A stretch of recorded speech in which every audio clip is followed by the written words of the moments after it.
गैरसैंण में विधानसभा का दिव्य भव्य भवन कांग्रेस की सरकार में बन चुका था, उसके बावजूद वहां पर कैबिनेट की बैठकें आयोजित नहीं हो रही हैं, विधानसभा के सत्र आयोजित नहीं हो रहे हैं।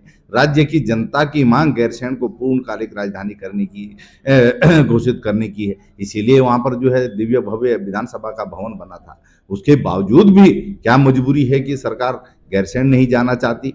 फरवरी मार्च में अगर भाजपा के विधायकों को, मंत्रियों को, सरकार को अगर गैरसैंण में ठंड लग रही है, बर्फबारी का डर सता रहा है, तो देवतुल्य जनता तो 12 महीने वहां पर निवास करती है, उनकी कठिनाइयों का अंदाजा आखिर सरकार को क्यों नहीं हो रहा है।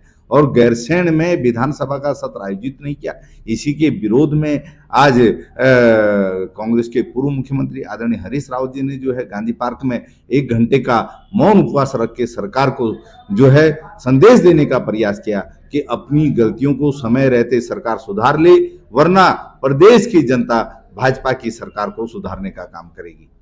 ठीक है। और कुछ लोग यह कह रहे हैं कि करण मारा हरिद्वार से उनका नाम आया और आप भी हरिद्वार से लड़ रहे हैं, तो उनको हटाने की मैंने तो कह दिया ना, जब किसी ने मुझसे सवाल ही यही पूछा, किसी दोस्त ने, पत्रकार ने टेलीफोन पर पूछा, तो मैंने उनसे कहा कि मैंने कहा अच्छी बात है, मैंने कहा हम उनके लिए काम करेंगे, हम उनके लिए काम करेंगे, मैं भी, मेरा बेटा भी उनके लिए काम करेगा, लेकिन अच्छी बात है। उसमें वो प्रबंधन की बात मैंने ऐसे ही, जैसे आप पूछ रहे हैं तो कह दिया। मैंने कहा यार चुनाव प्रबंधन की समस्या आएगी, बस केवल इतना शब्द कहा, उसी पर इतना बड़ा बखेड़ा।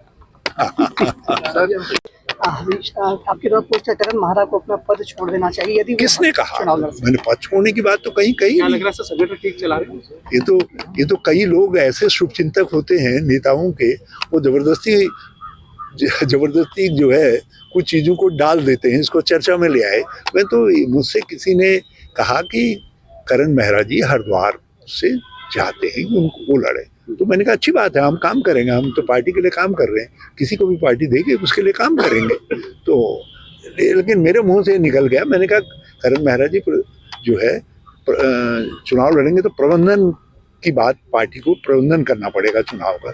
तो प्रबंधन शब्द से, प्रबंधन तो चुनाव का करना ही, चुनाव लड़ने का करना ही पड़ेगा, तो प्रबंधन शब्द से इतना बड़ा विचलन क्यों, इतनी बड़ी प्रतिक्रिया क्यों, इतनी चिंता क्यों? प्रबंधन तो करना ही पड़ेगा।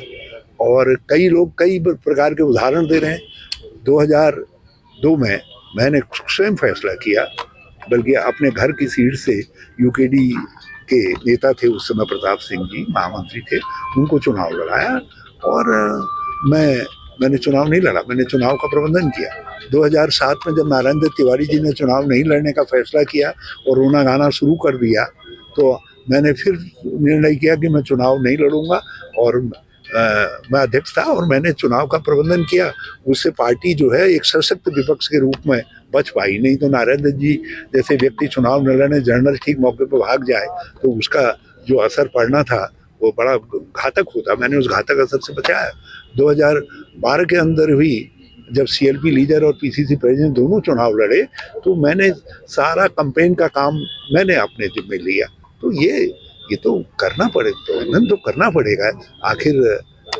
और इस प्रबंधन शब्द से चिंतित जो लोग हैं वो फिर आगे की तरफ नहीं देख रहे हैं। शारीरिक रूप से उतना सक्षम अब नहीं रह गया, उतना जवान नहीं रह गया हूँ, इसलिए मैंने यही उपवास करके अपने को उससे सम्मिलित कर लिया। और गैरसैंण में कल वैकल्पिक विकास सत्र होगा। सर ये जो विधायक है जिन्होंने पत्र लिखा था, क्या लगता है सरकार को सार्वजनिक करनी चाहिए उनके नाम? अरे विधायक तो पत्र लिखते हैं, हम, मैं कितना पत्र लिखता हूँ, सब पत्रों पर सरकार कार्रवाई करती है। लेकिन सरकार को खुद ठंड लग रही थी, इसलिए जो है किसी ने बहाना दे दिया, विधायकों के पत्र को बहाना बना दिया गया। और मुझे तो लग रहा है कि सरकार स्पॉन्सर्ड ठंड वाला जो पत्र था, ये सरकार स्पॉन्सर्ड लगता है मुझे। सर आप